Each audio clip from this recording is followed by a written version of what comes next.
Stop complaining. That's what my mom and dad would say to me often when I was growing up.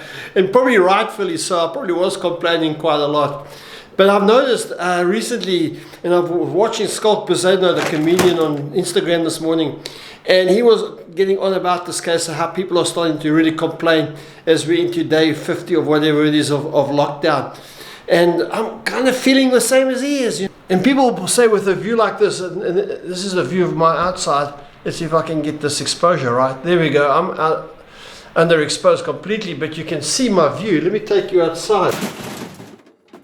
The incredible place that I'm coming from, and it's easy for me to say stop complaining.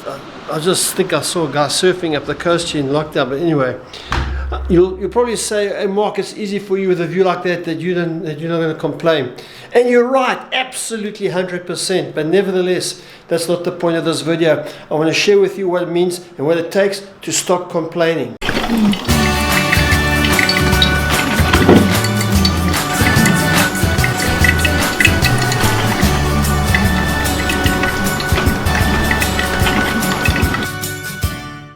Then in a conversation with my friend and who is the co-senior pastor of Grace Family Church, Wayne Taylor, he mentioned to me that he was rereading a book called The Land Between by Jeff Manion. Now, Jeff Manion was a speaker at the Global Leadership Summit several years ago, and he did a talk based on his book called The Land Between. So this language of the land between became part of the language that we use at Grace Family Church, because so often we find ourselves in the space between of where we are and where we want to be, and on this journey in between. Now, of course, this idea of the land between comes from the story that we read in the book of Exodus, where the children of Israel cry out to God because they've been in slavery in Egypt for 400 years, and God sends their leader Moses. He takes them out of slavery, and he's taken them to the land of Canaan, the land of flowing of milk and honey, and the land of promise. But in between there is the wilderness. Now, it's an 11-day journey from Egypt to Canaan, and it took them 40 years. Why? Essentially because they kept complaining. And so for many of us in lockdown, this COVID-19 lockdown feels like the land between. From what we knew, the familiar, what we were just 6 weeks ago, to where we're going, where we're all using this language now, the new normal, and here we are stuck in lockdown. So the world has changed, and where we're going to is going to be a different kind of world, unless there's a vaccine or a cure, or we have crowd immunity. These are the things that are going to influence us as we move into a new reality. But right now we're stuck in this place of the land between. So Wayne reminded me as he was reading Jeff Manion's book, that Jeff Manion writes that in the land between, that the land is fertile for two things. First of all, it's fertile for complaint, and secondly, it's fertile for growth and trust. Now, the gravitational pull to complaining is almost overwhelming. Here in South Africa, people initially took the lockdown really well. They complimented President Cyril Ramaphosa for acting speedily, quickly, decisively, and everybody was in favor of him. But as lockdown began to progress from 3 weeks and then to where it is now, and we don't see an immediate end to it, even though there are levels of unlocking the lockdown, eventually all kinds of things began to emerge. First of all, we had the emergence of all these conspiracy theories. I mean, 5G and people in China and all this kind of stuff. I don't know about that stuff, but we had that. And then we began to complain about the fact that Cyril Ramaphosa was no longer communicating with us, and he hadn't spoken. This past week, he actually came and he spoke to the nation, and now people are unhappy with what he had to say. And honestly, I never got to watch his speech, but Christine went and read the speech just before going to bed, and it's not a surprise that she took a sleeping tablet at 12 o'clock as she kind of muddled through the speech. Anyway, having not read the speech, but got to it the next morning and sort of picked up the main points of it, and what I was looking for is the unlocking and when we as churches can begin to express ourselves. But what began to emerge is that Cyril Ramaphosa really said nothing, and I thought to myself, well, what can he say? This thing changes from day to day. World leaders, I mean, Trump is in the bush. Our friend Boris in the UK, he is also uncertain. It's as if people want the leaders to lead and to say, give them a sense of certainty. But the fact of the matter is, uncertainty is what it means to be in the land between. So here's the thing. This is what Wayne reminded me about when he was rereading the book by Jeff Manion. Jeff Manion claims that who we are in lockdown, or who we are in the land between, is who we will become in the land of the flowing with milk and honey, or in the new normal in our case. In other words, that if you're a complainer in the lockdown, you're going to be a complainer when we get into the new normal. I want to speak about something that had a massive impact on me when I was reading a book by Jim Collins called Good to Great. Jim Collins speaks about the Stockdale paradox. Now, Vice Admiral James Stockdale was a prisoner of war for 7 years during the Vietnam War, for 7.5 years. And Collins had an opportunity to meet him before he passed away, and I think it was in 2005. And when he was speaking to Admiral Stockdale about his experiences as a prisoner of war, he asked him, how come you lasted so long? And this is what he says, speaking of Stockdale speaking. He says, I never lost faith in the end of the story. I never doubted not only that I would get out, but also I would prevail in the end and turn the experience into the defining event of my life, which in retrospect, I would not trade. I mean, that's incredible that during this season of 7.5 years that Stockdale was a prisoner of war, he says, I knew that I would prevail in the end and I would turn this experience into the defining moment of my life, which in retrospect, I would not trade. This lockdown period, this COVID-19 and every change in this global impact it's had, it could become the defining moment in so many of our lives. The way we do life, the way that we do business, the way that we do church. So Collins then asks Stockdale, he says, well, who didn't make it out of those prisoners in Vietnam? And this is his reply, Stockdale's reply. He says, oh, that's easy, the optimists. Oh, they were the ones who said we're going to be out by Christmas, and Christmas would come and Christmas would go. Then they would say, well, we're going to be out by Easter, and Easter would come and Easter would go. And they would say, then Thanksgiving, and then it would be Christmas again. And they eventually died of a broken heart. Then Stockdale said this too, and I'm quoting again. He said, this is a very important lesson.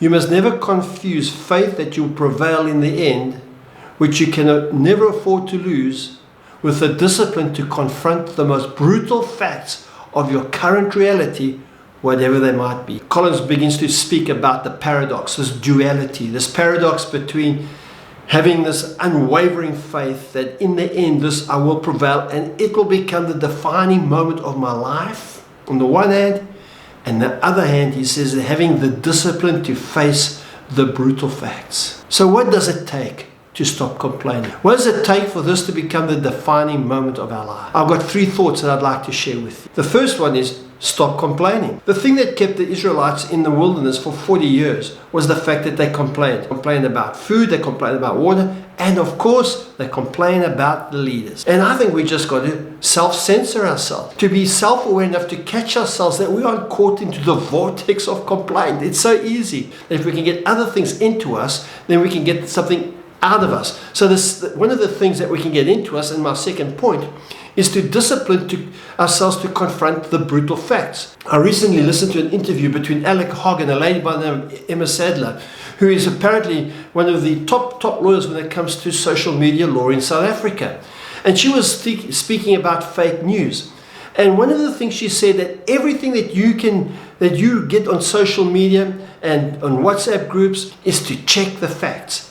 And I put a link into a fact-check website called Africa Check. Just because it comes on Facebook, just because it comes with a person who's got the word doctor in front of their name, it doesn't mean to say it is fact. And we need to face the brutal facts. The second thing about facing the brutal facts, we need to accept the fact that what we knew in the past is the past. That we're facing a new normal, which right now, none of us actually know what it looks like. But the fact remains that we need to face the brutal facts. And instead of complaining about what we have now, we must realize that what we do now is what we're going to do then, and that we are in a change, we're in a new reality. Let's embrace it. Let's expect that something creative. Let's expect that we're going to find and discover new ways to do stuff. But the fact of the matter is that we need to understand that we need to take a long-term view of what we're currently experiencing and confront the brutal facts. And then the third aspect, which I think is fantastic, is that we replace all of this with an unwavering faith. How do we have unwavering faith? Well, I think it takes effort, it takes energy. There's a renewing of the mind. We've got to change the way we think. We've got to realize that what our lives used to be is fantastic. It's going to be different moving forward. And we believe that the God who took care of us back then is able to take care of us now and is able to take care of us in the future. This is the whole idea. It's grasping the kingdom life paradox. Everything in the kingdom of God is a paradox. And I think this is a fantastic opportunity for Christians to really discover not some nominal blessing of God when everything is good and right in their lives, but now in the midst of paradox, in the midst of contradiction, in the midst of the land between, in a lockdown, this is the time to say, you know what? I know what my circumstances are. I know how I'm feeling today. And I'm going to believe that the God who took care of me in the past will take care of me in the present and will take care of me in the future. I don't know anything other than to ask Jesus to help me day by day. It's interesting that in the wilderness that God gave them manna each day. And the manna only lasted for a day. It's as if God was saying, I'll give you enough for the now. Trust me for the tomorrow and take what I give for the now. I know this isn't necessarily easy stuff, but I tell you something, I'm absolutely convinced that we can do this. We can be the people who swim upstream. What are you going to start doing today to live paradoxically? In other words, to take the Stockdale paradox, to face the brutal facts with unwavering faith, so that you would thrive, that you would grow, and that your trust in Jesus would become ever present as you move forward from this particular phase of life, this season of life that won't last forever, that'll move on into whatever the new normal will look like. You know, while I was preparing this particular vlog today, I got an email from Wayne. The email that he sent out today was much about the land between, but towards the end of his email, this is the prayer that is written to pray for us. And I would like to pray for you and for me as we are in this land in between. And this is what he prays. He says, I pray that the barren landscape of the present trials will become fertile soil for new growth. May our gracious God revive your spirit and restore your laughter.